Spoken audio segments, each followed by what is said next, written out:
কত বছরে রোজা ফরজ হিসাব নেই, 12-14। আল্লাহর নাম আল মুগনি বলে ডাকলে কি ধনী হওয়া যাবে? শেখ, আল্লাহর নাম আল মুগনি বলে ডাকলে কি ধনী হওয়া যাবে? এরকম কথা আল্লাহ রাসূল বলেননি। তবে তার নামগুলি আল্লাহ ব্যবহার করতে বলেছেন, কোনো না কোনো গুণ তার ভিতরে আসতে পারে। উনি তার দোয়াতে টেলিস্কোপ দিয়ে চাঁদ দেখে সিয়াম পালন করা যাবে? যাবে। শিক্ষার্থীর কল্যাণের জন্য মারধর করা যাবে? সতর্ক তো করাই লাগবে, তাছাড়া তো আপনার ছেলে পড়বে না। আগে তো মানুষে বলতো মায়ের বড় বিদ্যা। বর্তমানে ফ্যাশন বোরকা পরার বিধান কি? ফ্যাশন বোরকা হারাম, ফ্যাশন বোরকা হারাম, ফ্যাশন বোরকা হারাম। কুকুরের দুধ খেয়ে ছাগলের বাচ্চা বড় হচ্ছে, এই ছাগলের গোশত হালাল? জি হালাল। পশু প্রাণীর উপরে কোনো বিধান নেই। যারা খাওয়াচ্ছে ভুল করছে, খাওয়াবে না। পশু প্রাণীর উপরে কোনো বিধান নাই। বিধান কার উপরে? মানুষের উপরে। বিধান কার উপরে? জিনের উপরে, মানুষের উপরে, জিনের উপরে, আর অন্য কারণে। যা খাবে খাদ্য। কালো টুপি পরতে পারা যায় কি? না পরাই ভালো, এটা শিয়াদের লক্ষণ।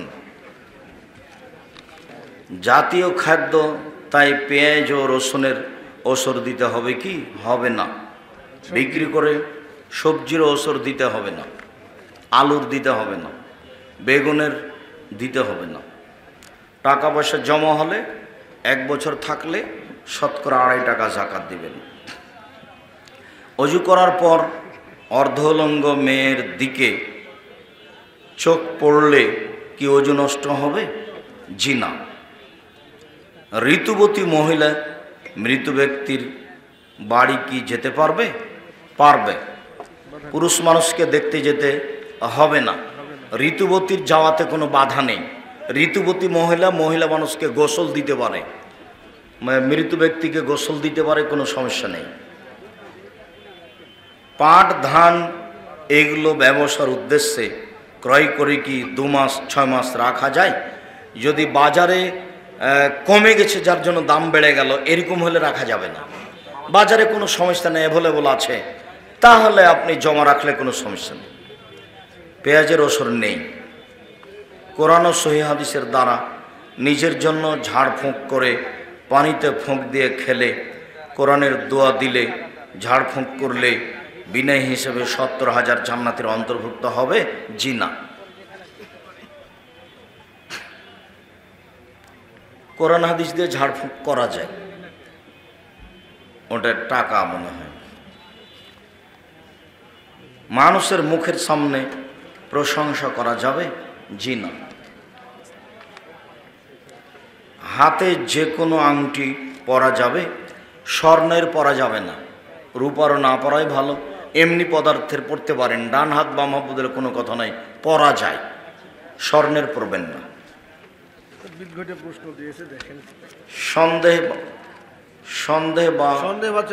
সন্দেহবাচক মনে হলে আসলে কি করা যায়?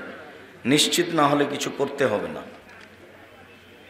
নিজের প্রতি বদদোয়া করে বলেছি, এখন কি করা যায়? এখন কান্নাকাটি করে বলতে হবে, আল্লাহ এটা ভুল হয়েছে, তুমি আমাকে মাফ করো, বা যার জন্য করেছি সেটা যেন হয় না।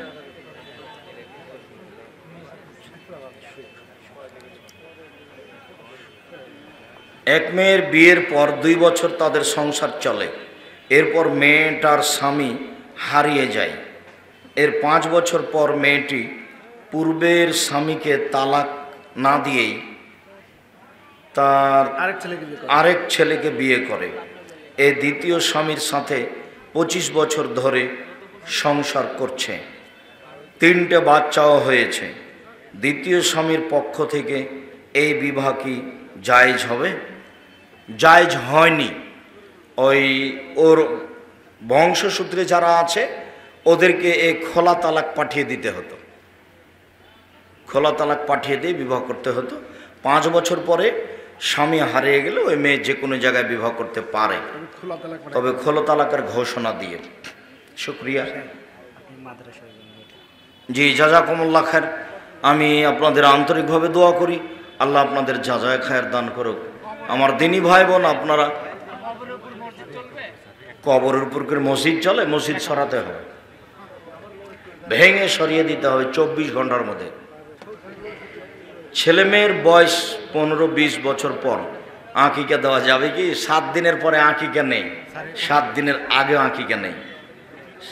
একটি গরুতে 7টি কোরবানি নেই, যেমন 7 দিন পরে আকিকা নেই তেমন 7 দিনের আগে বাচ্চা মারা গেলে আকিকা হবে না। হুজুর আসসালামু আলাইকুম। 1 নম্বর প্রশ্ন, কত বছরে নামাজ ফরজ? 10 বছরে, 7 বছরে আরম্ভ। 2 নম্বর, কত বছরে রোজা ফরজ? হিসাব নেই, 12-14। আল্লাহর নাম আল মুগনি বলে ডাকলে কি ধনী হওয়া যাবে? শেখ, আল্লাহর নাম আল মুগনি বলে ডাকলে কি ধনী হওয়া যাবে? এরকম কথা আল্লাহ রাসূল বলেননি। তবে তার নামগুলি আল্লাহ ব্যবহার করতে বলেছেন, কোনো না কোনো গুণ তার ভিতরে আসতে পারে, উনি তার দোয়াতে। আসসালামু আলাইকুম শেখ, ডাঙ্গিপাড়ায় ক্লাস 4-এর ছাত্রের সাথে আব্দুর রহমানের ঘটনাটি মিথ্যে, খুব কৌশল করছে মনে হয়, শত্রু দিয়ে ঘেরা। কেন লাগবে? যেই ছেলে ভালো অবস্থায় ঘুরে বেড়াচ্ছে, বাপ দেখতে এসছে, তারপর 2-3 দিন আসার পরে সেই দিন ডাঙ্গিপাড়ায় ঘুরলো, তারপরে আগে মামলা করলো, তারপরে আপনার মেডিকেলে ভর্তি করলো, রহস্য অনেক। আল্লাহ হেফাজত করুক। আপনারা দোয়া করিয়েন। আব্দুর রহমান ওদের 3 ভাইয়ের মধ্যে এ হলো ভদ্র নম্র বেশি, আর তার মেধাও আবদুল্লাহর চেয়ে কম নয়। আবদুল্লাহ ওর কাছে মাঝে মধ্যে বলে যে তুই আরবিটা বল, তোর এর আরবিটার অর্থ কি? আলহামদুলিল্লাহ খুব ভদ্র নম্র, আর কোরআন হাদিসের জ্ঞানের ব্যাপারে খুব গভীর জ্ঞানের অধিকারী আব্দুর রহমান। দোয়া করবেন আল্লাহ যেন তাদের খিদমত কবুল করেন।